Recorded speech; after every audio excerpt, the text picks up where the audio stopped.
Je ne fais pas la politique, mais je sais que le problème de l'Afrique, c'est l'Africain. La base, la réussite dans un pays ou un continent, c'est l'éducation. On a un sérieux problème d'éducation en Afrique.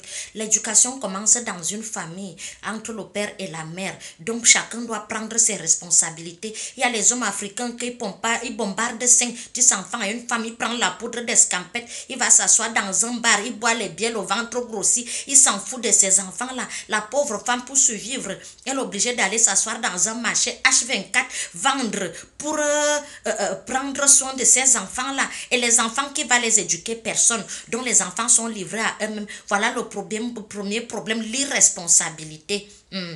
Deuxième problème, le gouvernement. Le gouvernement, c'est inadmissible qu'un membre du gouvernement détourne 20 milliards. C'est pour manger quoi avec? Pour parfois même tu te demandes que est-ce que les gens là ont le cœur.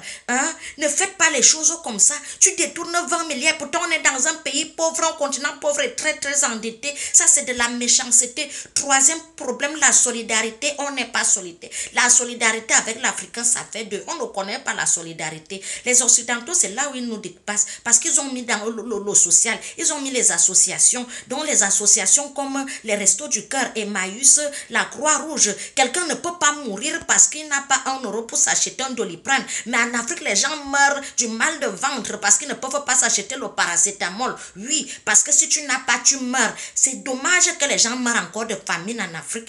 C'est dommage. Pourtant, on pouvait créer les associations. Le problème n'est même pas le président. Le problème aussi, c'est la mentalité africaine.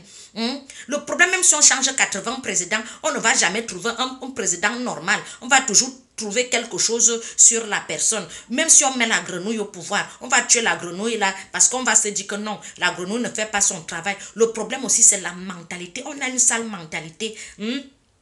Par exemple, tu vois un chauffeur de taxi, il n'a pas sa carte grise à jour. Les papiers du véhicule ne sont pas à jour. Dès qu'il rencontre le policier aussi ne se limite pas que non, je fais juste mon travail, j'ai mon salaire à la fin du mois. La corruption, il prend 2000 francs, il donne, il passe. Demain, il va faire l'accident, on va accuser les routes. Oui, il n'y a pas les routes, mais il y a aussi un problème de corruption, de la mentalité, de l'éducation. C'est ça qui tue l'Afrique. Donc, changeons de mentalité. Il faut mettre le point sur l'éducation. La responsabilité des parents, la responsabilité, il faut que les parents éduquent leurs enfants. Un homme qui a reconnu son enfant doit donner la pension alimentaire même s'il n'est pas plus avec la mère. C'est comme ça que ça se passe. Si vous faites donc les choses comme ça, comment est-ce que les choses ne vont pas changer?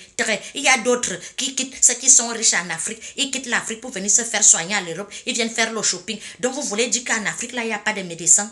Et il n'y a pas de médecins en Afrique, c'est une honte. Tous les enfants qui sortent de l'école là, ils ne sont pas des médecins, venez vous faire soigner ici. Pourquoi? Ce n'est pas mauvais, mais on est dans un continent où la pauvreté est à l'état supérieur. Il faut donc prendre des mesures strictes, aider les autres, créer les associations. C'est comme ça qu'un pays évolue. Donc,